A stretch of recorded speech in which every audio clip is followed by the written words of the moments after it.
শোনো, আমি না প্রেগনেন্ট। কি? তুমি প্রেগনেন্ট? ওর একটা কল দি। কি ব্যাপার, কি কল দিল? ও, ভাবনা। হ্যালো, হ্যাঁ বলো। শোনো, আমি না প্রেগনেন্ট। কি? তুমি প্রেগনেন্ট? হ্যাঁ, আমি প্রেগনেন্ট। তোমার বাচ্চা আমার পেটে। কি কি বলো তুমি এগুলা? হ্যাঁ, তোমার বাচ্চা আমার পেটে। এখন কি করবা? আমার কিন্তু চিন্তায় কিচ্ছু ভালো লাগতেছে না। আমার স্বামী থাকে প্রবাসে। এখন তুমি এসব কথা বলছো কেন? তোমাকে আমি আগেই বলছিলাম তুমি মেডিসিন ব্যবহার করো। তুমি তো আমার কথা শোনো নাই। আরে আমি কি বুঝতে পারছি না কি এরকম একটা অ্যাক্সিডেন্ট হয়ে যাবো?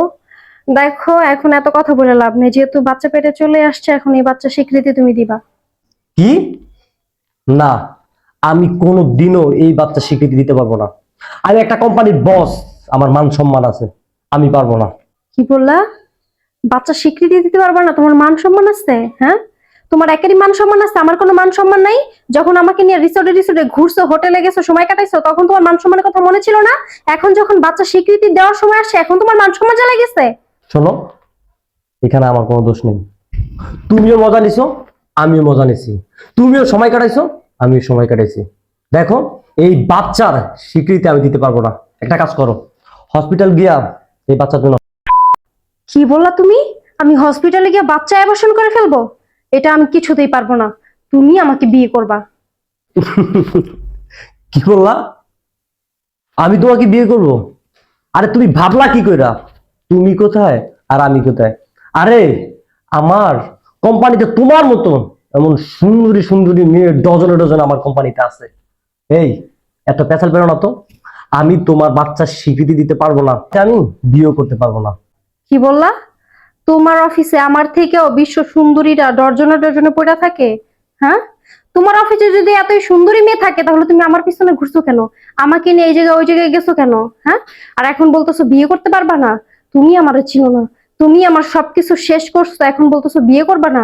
আমিও তোমার ছেড়ে কথা বলবো না, তাহলে আমিও তোমার বিরুদ্ধে না আইনত ব্যবস্থা নিব। কি?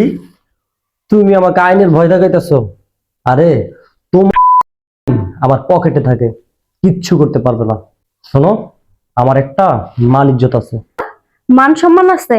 মান সম্মান কি তোমার একারই আছে? আমার কোনো মান সম্মান নাই। আমার স্বামী প্রবাসে থাকে, আর এখন যদি মানুষজন দেখে যে আমি প্রেগনেন্ট, আমার প্রেগন্যান্সি টাইম চলতেছে, মানুষ কি বলবো? হ্যাঁ, মান সম্মান আমার কিছু থাকবো? আমি কাউকে মুখ দেখাইতে পারবো? দেখো, তুমি মানুষের সামনে মুখ দেখাইতে পারো কি পারো না, সেটা আমার দেখে লাভ নাই। আজকের পর থেকে তুমি আমাকে চেনো না আর আমি তোমাকে চিনি না। এই ব্যাপারটা নিয়ে তুমি আমার সাথে কোনো কথা বলবো না, আর আমাকে ফোন দিবা না। So minded. হ্যালো, হ্যালো, দেখছো? ফোনটা কাইটা দিছে। এখন আমি আমার এই মুখটা সমাজে কিভাবে দেখাবো? আমার স্বামীরই বা কি বলবো আমি? ভাবনা, তো তুমি তুমি হঠাৎ করে বাংলাদেশে? হ্যাঁ আসলাম তোমাকে সারপ্রাইজ দেওয়ার জন্য। কেন, তুমি খুশি হওনি? কি বলো? তুমি আমার স্বামী, 3 বছর পর প্রবাস থেকে আসছো, আর আমি খুশি হব না? আমি অনেক খুশি হয়েছি। ও, তুমি অনেক খুশি হয়েছো তাই না? হ্যাঁ। এই, কি ব্যাপার? তুমি আমাকে চড় মারলা কেন? চড় মারলাম কেন তাই না?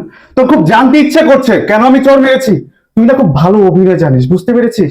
এখানে আসার পর তুই এখানে বসে বসে ফোনে যা যা কথা বলেছিস না, আমি সবকিছু শুনে নিয়েছি।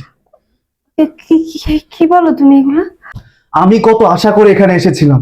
আমি ভেবেছিলাম তোকে এসে সারপ্রাইজ দেব, কিন্তু আমি যে নিজেই সারপ্রাইজ হয়ে যাব সেটা আমি কোনোদিনও ভাবিনি। আরে এই, আমি দিনের পর দিন, মাসের পর মাস, বছরের পর বছর প্রবাসে মাথার ঘাম পায়ে ফেলে কষ্ট করে ইনকাম করে তোকে দেব, আর তুই সেই টাকা বাংলাদেশে বসে ইচ্ছা মতো ভাঙবি, সেই টাকা দিয়ে বিলাসিতা করবি, আর অন্য ছেলেদের সাথে ফষ্টি নষ্টি করবি।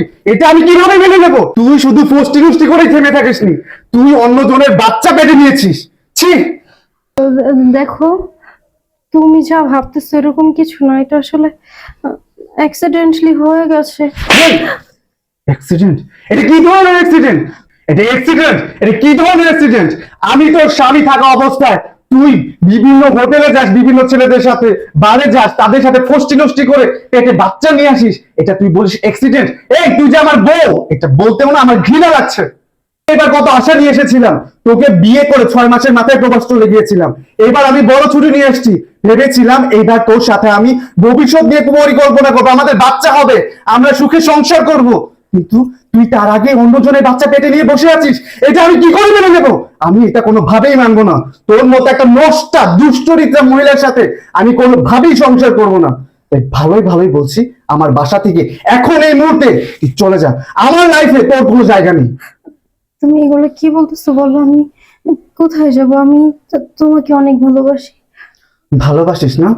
এই অপবিত্র মুখ দিয়ে না পবিত্র ভালোবাসা শব্দটা তোর মুখে মানায় না। শোন, তুই আমাকে ভালোবাসিস, আরে তুই যদি আমাকে ভালোবাসতিস না তাহলে তুই অন্য ছেলেদের সাথে ফষ্টি নষ্টি করতে পারতিস না। আর শোন, তুই কোথায় যাবি, কি করবি, সেটা দেখার বিষয় আমার না। তুই এখন এই মুহূর্তে আমার বাসা থেকে চলে যা। তুই যাদের সাথে ফষ্টি নষ্টি করে পেটে বাচ্চা নিয়ে এসছিস তাদের কাছে চলে যা, যা বলছি। দেখো, অত বইলে দিচ্ছে যে ও আমাকে স্বীকৃতি দিবে না, আমাকে বিয়ে করবে না। আর এই অবস্থায় যদি আমি আমার বাবা মার কাছে যাই আর এগুলো যদি জানতে পারে তারা, তাহলে তো তারাও আমাকে বাসা থেকে বের করে দিবে। তুমি আমাকে বের করে দিও না, আমাকে মাফ করে দাও। আমি একটা ভুল করে ফেলছি, মাফ করে দাও আমাকে। মাপ? এটা ভুল? এই, এটা ভুল না, তুই জেনে বুঝে অন্যায় করেছিস। তুই যদি 1000টা ভুল করতিস না আমি তোকে 1000 বার মাফ করে দিতাম। তুই তো ভুল করিসনি, তুই অন্যায় করেছিস, তুই আমার সাথে অন্যায় করেছিস, তুই আমার ভালোবাসার সাথে অন্যায় করেছিস। তোর কোনো মাপ নেই, তুই এখন এই মুহূর্তে আমার বাসা থেকে বেরিয়ে যা, আমি তোকে ডিভোর্স দিয়ে দেবো। আর চিন্তা করিস না, তুই তো লোভী, তোকে আমি কাবিনের টাকা সমস্ত পাঠিয়ে দেবো। যা, বেরো, বেরো বলছি। এই, তুই এখনো দাঁড়িয়ে আছিস কেন? যাস না কেন? যা।